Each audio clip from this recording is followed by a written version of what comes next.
नमस्ते सदा वत्सले मातृभूमि। दोस्तों, आज आप जानने वाले हैं भारत के अगले बालाकोट बॉयज के बारे में। तो चलिए शुरू करते हैं। दोस्तों, भारत के ये अगले बालाकोट बॉयज न केवल पाकिस्तान के लिए बल्कि चीन के लिए भी एक बहुत बड़ा खतरा बनकर सामने आने वाले हैं। और भारत का ये प्रोग्राम रशिया, अमेरिका और फ्रांस से भी काफी एडवांस होगा। हम बात कर रहे हैं कैट्स वॉरियर की। कैट्स यानी कि कॉम्बैट एयर टीमिंग सिस्टम, जो कि मानव युक्त और मानव रहित हवाई वाहनों की एक पूरी प्रणाली होगी जो हवा में रहते हुए एक टीम की तरह काम करेगी। और ये टीम सूचनाओं का आदान प्रदान करेगी और साथ ही एक नेटवर्क सेंट्रिक युद्ध में एक दूसरे के सेंसर्स का भी इस्तेमाल करेगी। इसे बनाने के लिए HAL, NAL, DRDO और new space research and technology के वैज्ञानिक एक साथ मिलकर काम कर रहे हैं। दोस्तों, इसमें एक मदरशिप होगा जो कि LCA तेजस ट्विन सीटर पर बेस्ड हो सकता है, जो कि इन मानव रहित हवाई एसेट्स की यानी कि इन संपत्तियों को कंट्रोल भी करेगा, आपस में इनका इंटरेक्शन भी कराएगा, यानी कि परस्पर क्रिया जिसे हम कहते हैं वो भी कराएगा, जिसमें कि एक UCAV जो कि हाई एल्टीट्यूड सूडो सैटेलाइट होगा और क्रूज मिसाइल्स भी शामिल हैं। यह मदरशिप को युद्ध के मैदान के बारे में एक अनपैरेलल्ड सिचुएशन अवेयरनेस प्रदान करेगा। साथ ही इंसानी जीवन को खतरे को सीमित करते हुए एक स्टैंड ऑफ रेंज से स्मार्ट हथियारों को तैनात करने में भी सक्षम होगा। तो ये इसकी प्रारंभिक परियोजना है, लेकिन अब इस प्रोग्राम के यानी कि कैट्स प्रोग्राम के कुछ अलग अलग कंपोनेंट्स भी हैं। चलिए वो भी जान लेते हैं। कैट्स वॉरियर एक लॉयल विंगमैन टाइप का ड्रोन होने जा रहा है।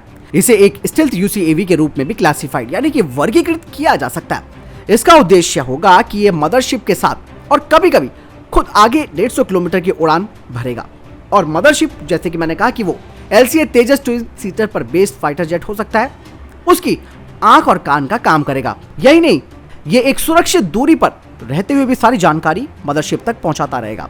और ये कैट्स वॉरियर अपने इंटरनल वेपन वे यानी कि आंतरिक हथियारों को लॉन्च करने में सक्षम होगा। कहा यह जा रहा है कि एक मदरशिप के साथ 2 से 4 UCAVs हो सकते हैं, जिन्हें की सिंगल मदरशिप, जिसमें कि मैं बार बार कह रहा हूं LCA तेजस ट्विन सीट वाला वेरिएंट, इसके अलावा दोस्तों SU-30 MKI भी और जगुआर भी हो सकते हैं। और कैट वॉरियर्स को ऑटोनोमस रूप से यानी कि स्वायत्त रूप से नियंत्रित किया जाएगा। और इनका जो अधिकांश यानी कि जो मोस्टली जो फ्लाइट कंट्रोल होगा वो आर्टिफिशियल इंटेलिजेंस पर आधारित होगा।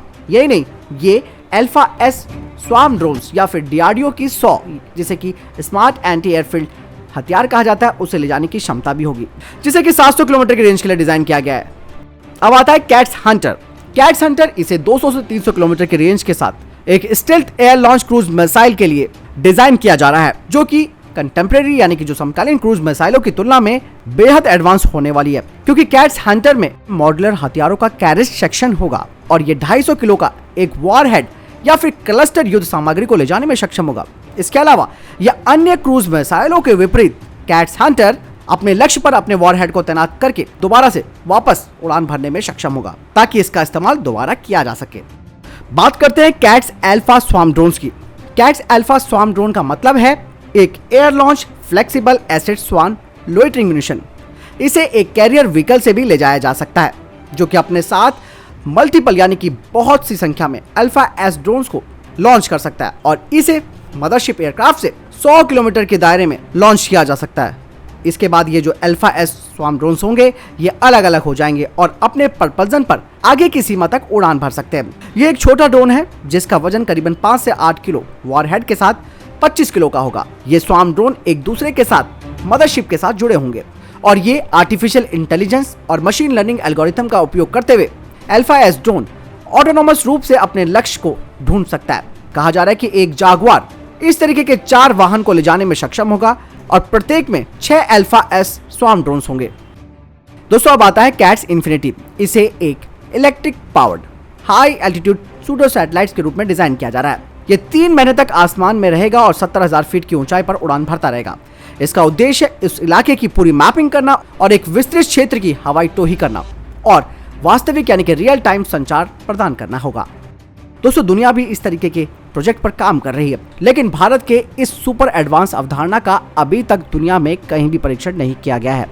बेशक रूस, अमेरिका, फ्रांस ने लॉयल विंगमैन और स्वार्म ड्रोन का टेस्ट किया हो, लेकिन इन सभी को एक एकीकृत प्रणाली में एकीकृत करने के लिए जहां पर ये आपस में जुड़े होंगे। ऐसा पहली बार भारत करने जा रहा है और ये भारतीय सशस्त्र बलों के लिए एक महत्वपूर्ण क्षण होने जा रहा है, क्योंकि ये क्षमता दुश्मन पर बढ़त प्रदान करने में बेहद महत्वपूर्ण भूमिका निभाएगी।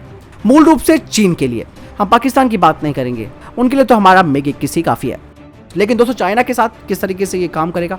दरअसल चीन ने LAC के पास अपने S-400 तैनात कर रखा है और भारत तो ले ही रहा है इनको और आने भी शुरू हो गए। लेकिन दोस्तों भारत के कैट्स अल्फा एस S-400 के लिए एक चुनौती साबित होंगे, क्योंकि ये S-400 के सैम सिस्टम की रडार स्क्रीन को सैचुरेट कर देंगे और भारत के ये कैट्स हंटर चीनी विमानों का पता लगाने से पहले उनका पता लगाने में सक्षम होंगे और इस प्रकार हम उन्हें लंबी दूरी की BVR मिसाइलों का उपयोग करके एंगेज कर सकते हैं। लेकिन दोस्तों अब एक चीज जो हमें चाहिए वो है इनके तेजी से परीक्षण करना और इन्हें शामिल करना।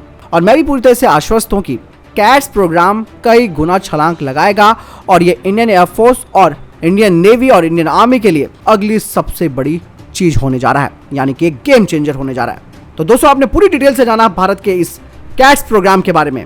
आपको क्या लगता है मुझे कमेंट सेक्शन में लिखकर जरूर बताएं। साथ ही वीडियो को शेयर और लाइक जरूर कीजिएगा। मिलता हूं नई वीडियो के साथ। नमस्कार।